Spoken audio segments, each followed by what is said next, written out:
Rationnel et cartésien, il peut résoudre n'importe quelle énigme, les yeux fermés. Isabelle, on va avoir une invitée qui publie un livre, mais pas un livre ordinaire.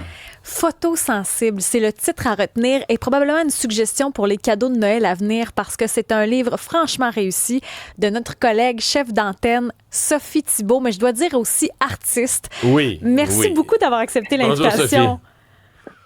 Salut, bonjour à vous deux.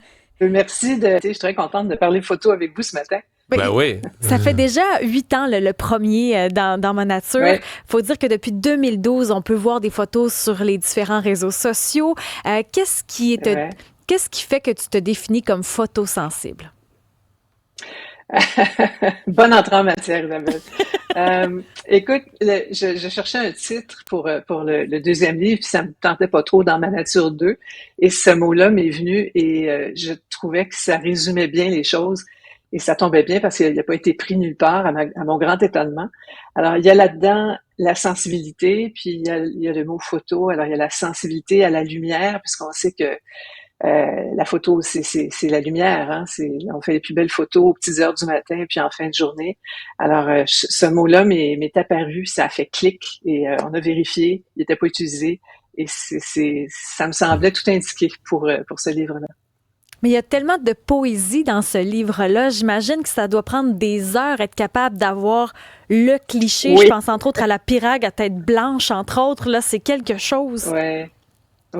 Oui, en effet. C'est une photo que j'ai eu la chance de prendre à Chambly, pas très loin de chez nous, Mario. Tu sais, le bassin, il y a le fort Chambly, puis juste en face, il y a des îles et il y a des nids de pigargues. Alors, je m'y suis rendue un après-midi, sachant qu'ils étaient là. Et chanceuse comme je suis, quand je fais de la photo, au bout de la branche, ça a pris peut-être 1 minute et la femelle s'est déposée là. Et ça a pris 1 minute. J'avais tous les réglages qu'il fallait. J'étais loin, là, mais j'avais ma grosse 600 mm. J'avais les bons réglages. Et le mâle est apparu. S'est installé au-dessus d'elle. Écoute, le temps de cligner des yeux, c'était fini. Là. Ça a duré peut-être 30 secondes. Et j'ai eu le temps de prendre, 350 photos du début à la fin de l'accouplement jusqu'au départ du mâle. Et après, là, tu regardes, t'es tout énervé, là, t'en trembles, là, tu regardes dans ton petit écran LCD, puis t'en reviens pas, t'as réussi ton coup. Okay. C'est un beau hasard. Il y a un beau volume de photos du Québec, mais aussi quelques voyages. Oui, en effet. Oui, j'en ai profité parce que dans les 8 dernières années, on a fait quand même quelques voyages, notamment à la magnifique Polynésie. Ça, c'était un rêve de toujours. Alors, Polynésie, la Guadeloupe, la Haute-Savoie, la Colombie, où je suis allée avec Colette. J'ai ramené une photo d'une magnifique petite chauve-souris Oui. quand on est allé en Colombie ensemble au mois de février, je pense. Et puis le Québec aussi, parce que le Québec, moi je me rappelle, je sais pas si tu te rappelles, Mario Mireille-Claude, Isabelle, t'étais peut-être trop jeune, les photographes à l'époque c'était les premiers photographes québécois de paysages à se faire connaître, et c'était des amis de mes parents. Et Mia me disait tout le temps, on est allé partout.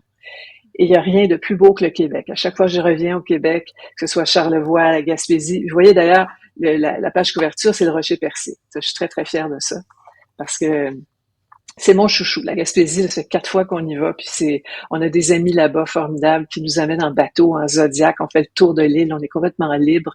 On est allé aux baleines, et mon ami Doris est photographe aussi. Alors, puis elle est équipée en Sony, ce qui est merveilleux. Alors, c'est le bonheur total. On s'en va où on veut, on fait des photos tôt le matin, en fin de journée, c'est absolument fabuleux. Alors, le Québec aussi, en plus des voyages. Et l'éclipse. Le Québec, je pense que ça a été la plus grande poésie du livre. Étonnamment, là, je trouve que c'est la section du livre qui est tellement touchante. Les clichés du Québec, il y a quelque chose qui se transcende l'appareil. Mais l'éclipse, t'allais dire, oui, l'éclipse, ça a été un moment... Oui, l'éclipse. Assez transcendant. Moi, j'étais comme en dehors de mon corps là, toute la journée. Puis c'est la première fois que j'avais comme les deux chapeaux sur la tête, le photographe et chef d'antenne. Il fallait que je réussisse les photos d'éclipse.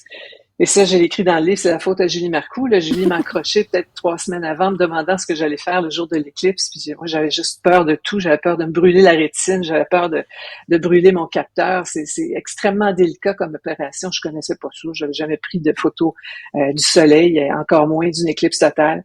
Alors, Julie m'a stimulée. Je me suis dit, tiens, on va relever le défi. Et elle avait évidemment l'émission spéciale à partir du parc Jean Drapeau avec Diane Dufresne qui allait chanter et tout. Et elle m'a dit, bon, ben, on fait une entrevue avec toi et Paul sur le toit. Alors, je me suis préparée sur le toit et j'ai fait les photos, j'ai réussi. Il fallait que je les réussisse pour l'émission, plus tout ce qui suivait. Tu viens de nommer Diane Dufresne. Il y a une section toute à elle dans le livre parce que tu as passé une longue période, une séance de photos exceptionnelle avec Madame Dufresne. Oui, exceptionnel est le mot. Ça a duré 14h30 et rendu à 8h le soir, elle en redemandait. Alors, c'était extraordinaire. J'ai pris des photos à sa demande et à la demande de Richard. J'ai pris des photos de Diane installée dans ses installations, dans son exposition de l'époque des DXL. Et ça a été mon plus grand voyage artistique en photo à vie. Je revivrai jamais ça. Diane et Richard m'ont permis de vivre. Mais elle a remis les costumes. Elle a remis certains costumes qui ont fait époque, là. Ouais, exact. Puis dans l'exposition, elle a rapporté son tutu de magie rose du stade de l'époque. Elle garde tout, là. Diane, elle garde tout, là. Même ses Q-tips pour travailler ses toiles. C'est pas des farces, là. Et j'ai acheté, les sculpteurs aussi, j'ai acheté une petite sculpture. Elle garde même les plumes, des plumes de faisan qu'elle a gardées depuis des dizaines d'années qui sont sur ses œuvres, là. C'est une artiste exceptionnelle. Alors, quel honneur. Hein? On sent tellement la complicité, là, la générosité de Diane, mais toi aussi dans ce que tu amènes là-dedans, on sent qu'il se passe quelque chose, on la sent aussi, votre amitié, votre grand respect aussi sur ces photos-là. Oui, ben tant mieux parce que t'as raison, c'est vraiment réciproque. Moi, je trouve que Diane, c'est une de nos plus grandes, sinon la plus grande artiste multidisciplinaire. Tout ce qu'elle touche, c'est miraculeux. Et on a une belle relation, on s'écrit souvent. Et chacun de ses courriels, elle m'a encore écrit ce matin, chacun de ses courriels est un poème. Puis je me dis, j'ai une chance folle d'être amie avec cette grande dame. Elle a même mentionné, tu devrais photographier les jours de la semaine, ça rendrait les dimanches jaloux du vendredi. Oui, ça c'est beau. Sophie, photo sensible, je comprends que c'est disponible à partir d'aujourd'hui même, lancé officiellement aujourd'hui même? Non, à partir du 13 en librairie. C'est le 13, lancement après-demain en librairie. Soir. Puis à partir du 13, c'est ça. Puis je vais être à Québec en fin de semaine, Salon du Livre, l'autre fin de semaine, samedi et dimanche. Certains ont l'oreille absolue. Mon rêve, c'est d'avoir un jour l'œil absolu. Moi, je confirme que les photos transcendent notre cœur. Puis je me dis, avec Diane Dufresne, est-ce que ça pourrait ouvrir la porte justement à faire d'autres séances créatives comme ça? Écoute, lançons ça dans l'univers, Isabelle. Qui sait? Ça serait formidable. Merci, Sophie. Merci beaucoup. Bye bye. Bravo. Merci.